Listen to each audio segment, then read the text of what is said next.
They bring a whole new meaning to church family, don't they? Hey, our final speaker is just going to be a tremendous blessing for you. He has a remarkable story. His biological mother was raped and yet courageously chose to continue the pregnancy, giving him life. He was adopted as a baby and grew up in a loving, multiracial Christian family of 15 people, 10 of whom were adopted. With siblings of varying ethnicities, he grew up with a great appreciation for diversity. Today, Ryan Bomberger is an Emmy Award-winning creative professional who founded the Radiance Foundation along with his wife, Bethany. Among their accomplishments is the first pro-adoption themed ad campaign to address the disproportionate impact of abortion in the Black community, which caught national attention and reached millions of people with their message. They are now involved in national efforts to expose and defund Planned Parenthood by illuminating this human rights injustice. We're going to give you a quick sample of some of their innovative work, and then Ryan will come right up on the stage. Let's look at the monitors and watch together. Oh, I won't be controlled. No, your change has got a choke hold on me. Oh, I'll never be controlled. No matter what I'm told. No one will take my liberty. It means too much to me. I don't need you and telling me I'm a source of pollution. What? I don't need Al Jazeera gore. Blaming it on overpopulation. Don't need the mainstream media reporting on the latest opinion poll.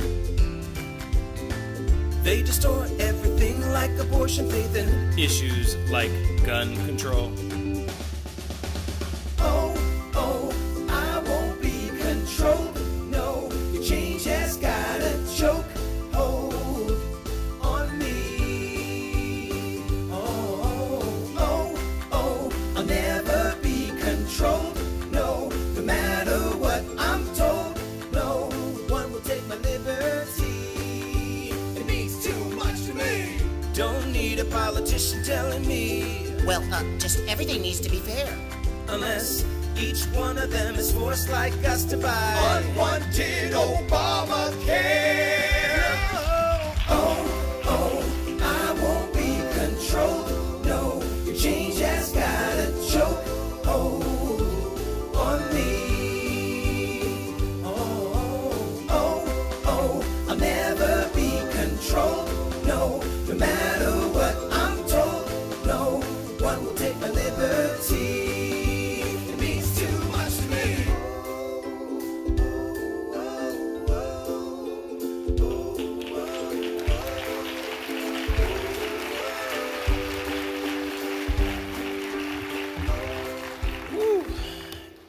Anybody in here like to be controlled? All right, neither do I. You know, it's an honor to be here at the Values Voter Summit. Thank you, Family Research Council, for inviting me back to speak. Tony Perkins and the crew, an amazing group of compassionate, intelligent people, by the way. I'm not pandering, that's just absolutely the truth. So when you see something like what happened there at Family Research Council with the terrorists who try to wipe out some really good people, I'm just thankful to God that there was a hero in that building.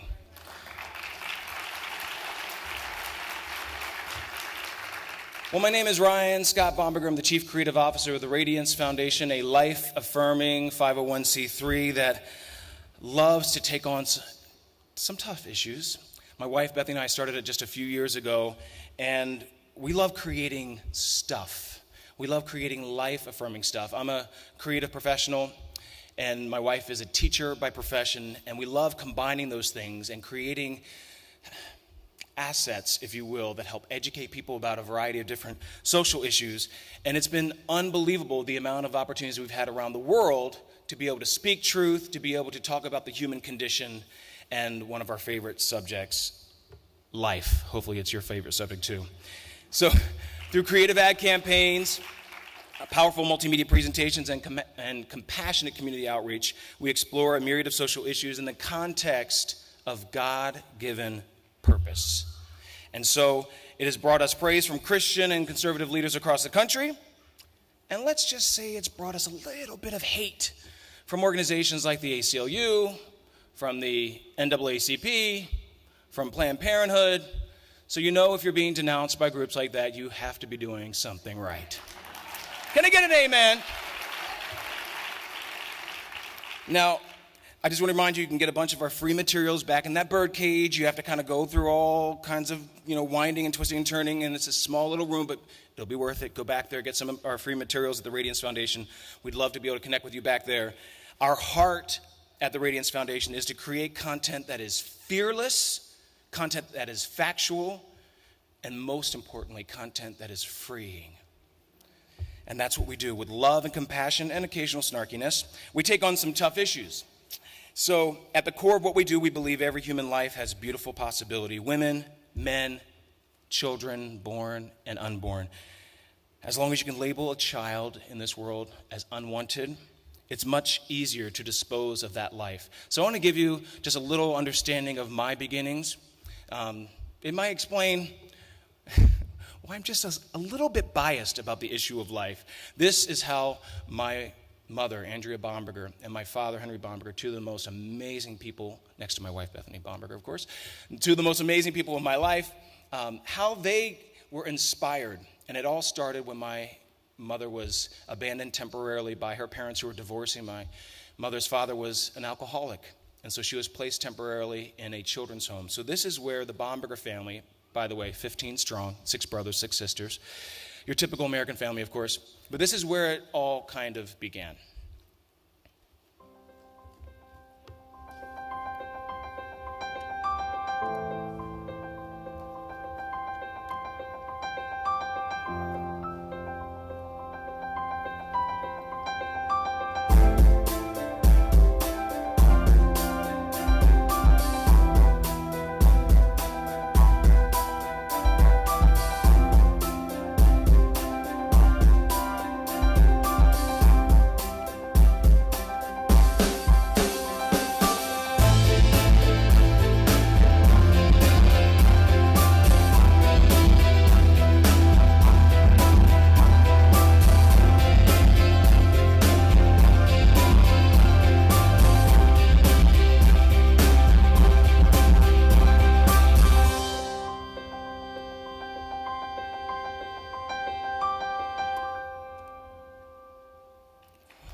That was the start of my life, and the reason why I am who I am today, because my birth mom made a courageous decision. I'm able to love and be loved, and it's amazing what happens. We seldomly think about the future impact of one singular decision. And I would love one day when I do meet my birth mom to share the reverberations that continue even today and tomorrow. As we all know, there are about 7 billion people in the world, all with irreplaceable intrinsic value. Mother Teresa gave up her life to the discarded, proving that we're all wanted by someone. My parents gave their lives to a calling that every Christian should at least be aware of, if not fully engaged in, since it's at the root of pure religion found in James 1:27, to take care of widows and orphans. The abortion industry, aka population control, creates widows and eliminates the orphaned, children abandoned by their mothers and fathers in utero. Roe v. Wade didn't empower women, but it did empower a government who insists that it can somehow fill the void of epidemic father absence. And now this ever-present substitute doesn't even want to play daddy anymore. Thanks to Obamacare, we're all forced to pay for birth control and abortifacients. Because fatherhood is, well, let's just admit it, it's so paternalistic. Government is helping to reshape the American family one failed entitlement program at a time. Now, don't misunderstand me. We have to be a nation that embraces those in need. In fact, America does a pretty incredible job. It is the best country in the world when it comes to meeting people's physical, material, and spiritual needs. As much as we get bashed around the world, we do it better than any other country taking care of those in need. That doesn't mean there isn't room for improvement, but temporary assistance should never translate into perpetual dependence.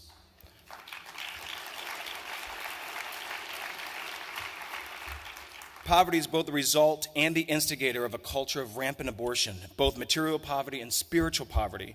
Margaret Sanger, the mother, ironically, of Planned Parenthood, is celebrated by liberals for ushering in the birth control movement. Never mind, she was a eugenicist who shared in the warped, pseudoscientific, racist worldview that certain human beings were unfit to live or reproduce.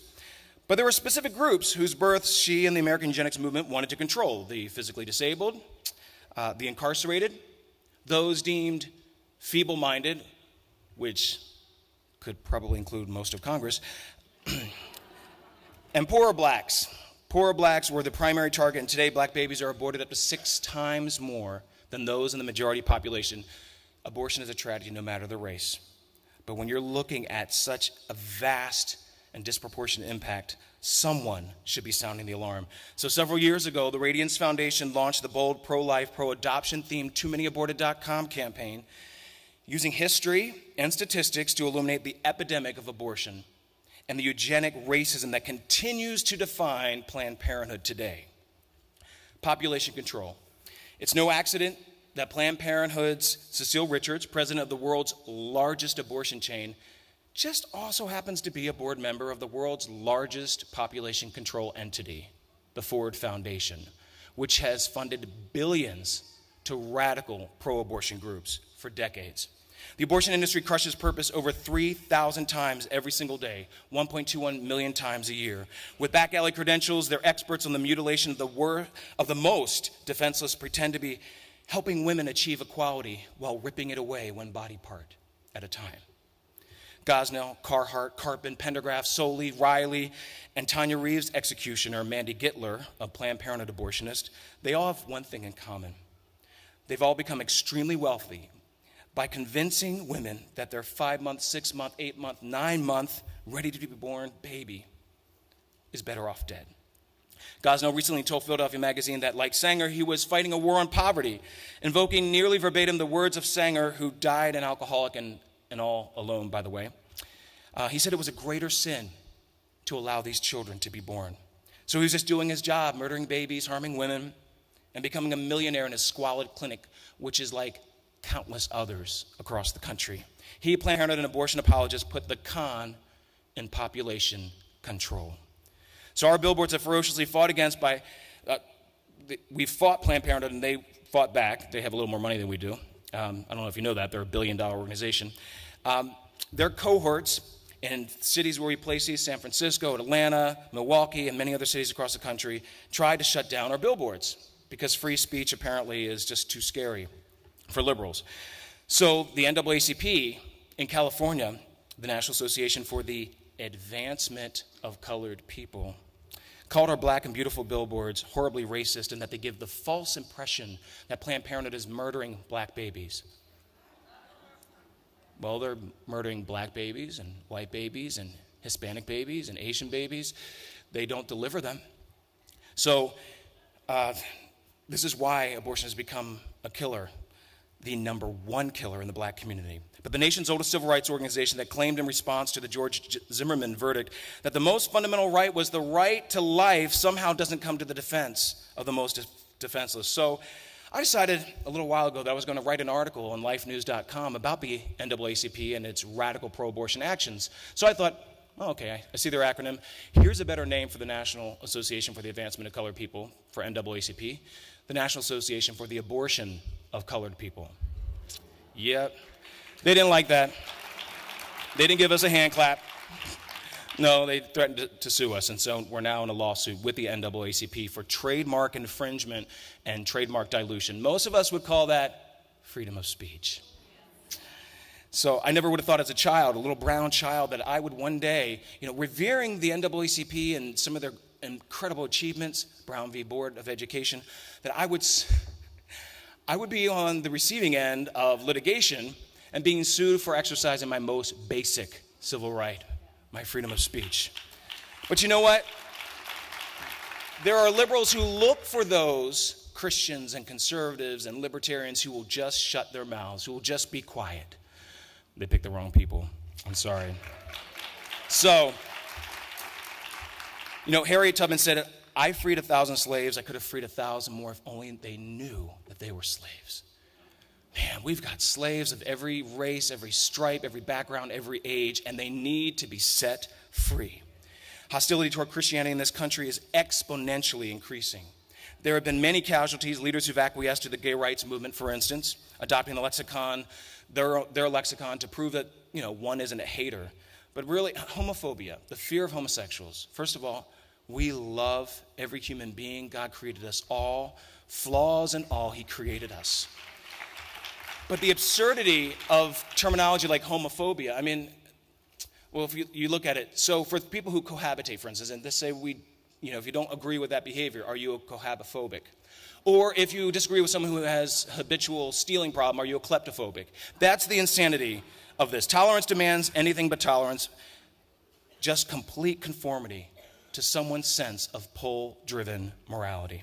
Now, today's liberal journalism doesn't want us to critically think. I don't know if you noticed that, but mainstream media isn't exactly fair, isn't exactly objective. They just want to be critical of us for thinking for ourselves. And I just want to remind you, because history is just a powerful thing. There's actually a journalist creed. It's written by Walter Williams, the first dean of the Missouri School of Journalism. In 1906, he wrote this creed, and in part it reads, and it's a code of ethics. It says, "I believe that suppression of the news for any consideration other than the welfare of society is indefensible. I believe that journalism which succeeds the best and best deserves success fears God and honors man, always respectful of its readers, but always unafraid, and is quickly indignant at injustice." I don't think mainstream media has read that creed for a long time. Today's news media chooses agenda over actuality, opinion over objectivity, and advocacy over accuracy. It's all about thought control. And in the end, let's just be honest, I think liberals are just a little bit out of control. But they can be rescued. Most of us in this room, including myself, have been rescued from life-destroying lies. Truth sets us free, but someone had to speak it into our hearts. I was someone born as a result of rape. The world said that I would be unwanted. But God had a different plan. The courage of my birth mom, the beauty of adoption, the love of my parents and my 12 siblings, the miracle of my amazing wife and 4 children, and a life of caring for others and creating opportunities. This is why we do what we do through the Radiance Foundation. We are all on the threshold of being set free.